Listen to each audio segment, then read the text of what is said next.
Brett Hull's skate was in the crease. The puck crossed the line. And with that controversial goal, the 1999 Stanley Cup was decided in triple overtime. But that's just one of hockey's most chaotic championship moments. From riots in the streets to fights in the stands, from phantom goals to illegal sticks, the Stanley Cup has seen it all.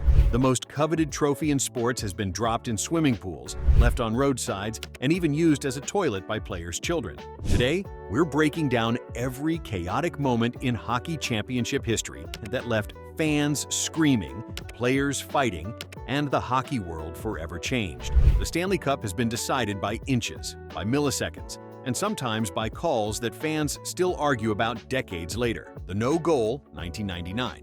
It's 1:30 a.m. in Buffalo, triple overtime of Game 6. Brett Hull gets the puck near the crease. His first shot is stopped by Dominik Hasek, but Hull collects his own rebound and scores. Dallas celebrates. Buffalo is stunned, not because they lost, but because Hull's skate was clearly in the crease when he scored, which was illegal under NHL rules at the time. The officials huddled. The replay was clear. Hull's skate was in the blue paint, but the goal stood. Dallas won the cup. The NHL later claimed a memo had been sent to teams clarifying that continuous possession allowed a player to have his skate in the crease. But many believe this explanation came after the fact to justify a blown call that decided the championship. Wayne Gretzky's high stick, 1993, Game 6 of the Campbell Conference Final between the Kings and Maple Leafs. Gretzky high sticks Doug Gilmour, drawing blood. By rule, it should have been a 5-minute major and game misconduct. Instead, no penalty was called. Moments later, Gretzky scores the game winner, forcing Game 7, which the Kings win to advance to the final. Toronto fans still believe they were robbed of a championship opportunity. Marty McSorley's illegal stick, 1993, Game 2 of the 1993 final. The Kings lead the series 1-0 and are up 2-1 late in the third period. Montreal coach Jacques Demers makes one of the boldest calls in hockey history. He challenges the legality of Marty McSorley's stick. Officials measure the curve of McSorley's blade and find it's illegal. The Canadiens get a power play, pull their goalie for a 6-on-4 advantage, and Eric Desjardins scores to tie the game. Montreal wins in overtime and never looks back, winning the next 3 games to take the cup. How did Demers know? Rumors suggest the Canadiens had cataloged every Kings player's stick during practice. Others say it was just a desperate gamble that paid off. Either way, it completely changed the series. Martin Gelinas, phantom goal, 2004. Game 6, 2004 final. The Calgary Flames, leading the series 3-2, are 1 goal away from winning their first cup since 1989. Late in the third period, Martin Gelinas redirects a shot toward Lightning goalie Nikolai Khabibulin. The puck appears to cross the goal line before Khabibulin kicks it out. The play continues. No goal is called on the ice. Replays shown later on Canadian television appear to show the puck fully crossing the line. But this was before the era of comprehensive video review. The goal is never counted. Tampa Bay wins in double overtime and takes Game 7 to win the cup. Calgary fans still believe they were robbed of a championship. The Blues no call, 2019. In overtime of Game 3 of the Western Conference Final between the Blues and Sharks, Timo Meier clearly bats the puck with his hand to a teammate, who passes it for the game-winning goal. Hand passes weren't reviewable at the time. The goal stands despite furious protests. The Blues, however, would overcome this setback, winning the series and eventually the Stanley Cup. The controversy led to rule changes the following season.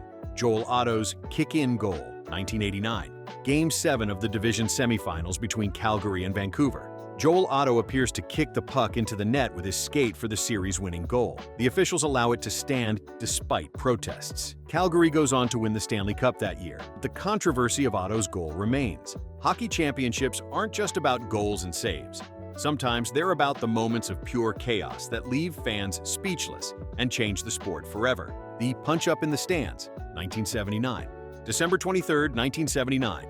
The Boston Bruins had just beaten the New York Rangers at Madison Square Garden. As players exited the ice, a Rangers fan reached over the glass, stole Stan Jonathan's stick, and hit him with it. What followed was unprecedented. Terry O'Reilly led several Bruins players over the glass and into the stands. Mike Milbury famously pulled off a fan's shoe and beat him with it. The brawl lasted several minutes before security restored order. The aftermath? Multiple suspensions, including 8 games for O'Reilly and 6 each for Milbury and Peter McNabb. The incident led to higher glass around NHL rinks and increased security between fans and players. The Vancouver Riot, 2011.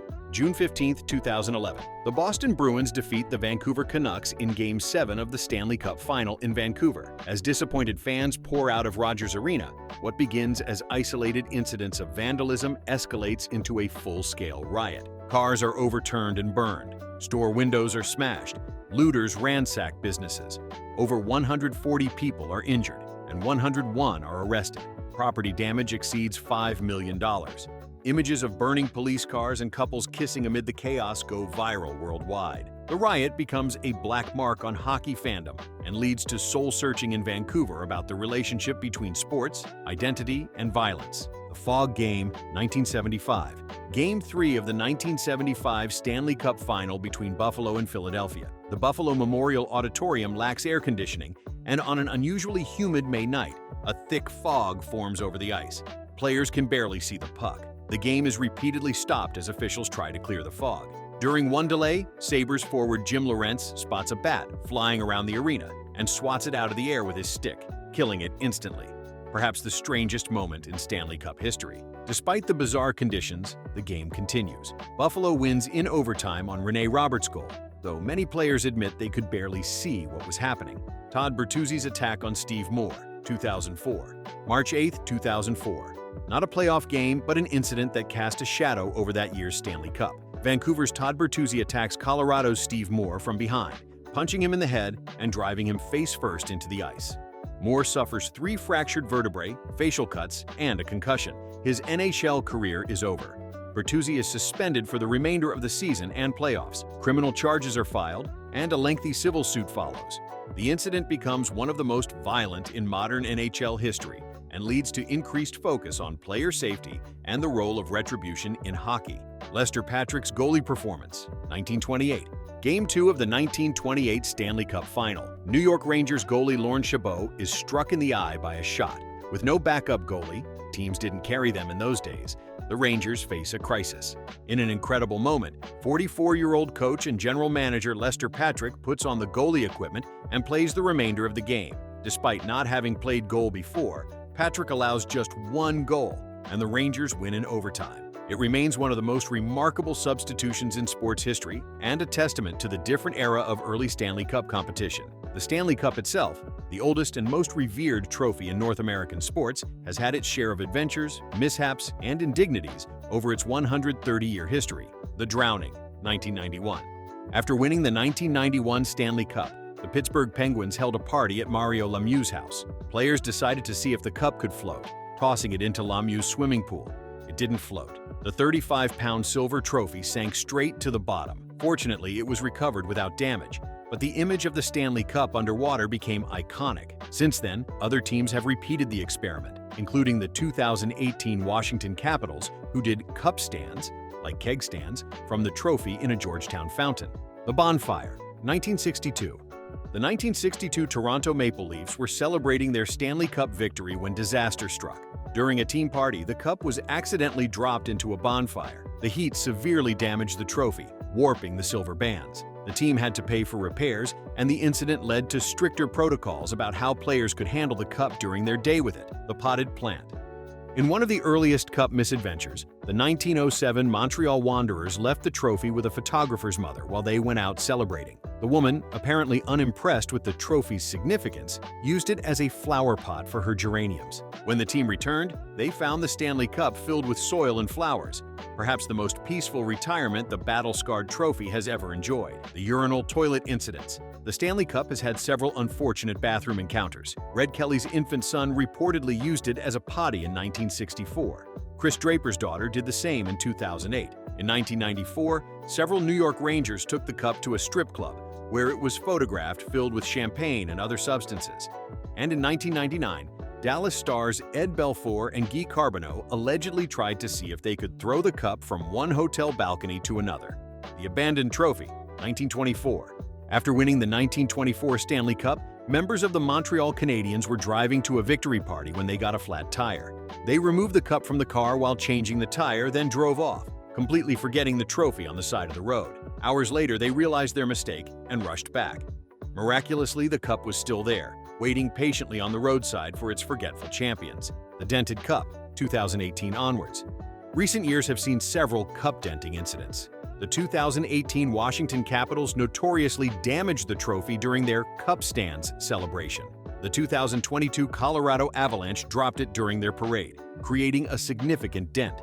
Even the 2021 Tampa Bay Lightning managed to damage the cup, with Pat Maroon admitting, "It was dropped. We actually dented it. There was a little dent in it, but we got it fixed."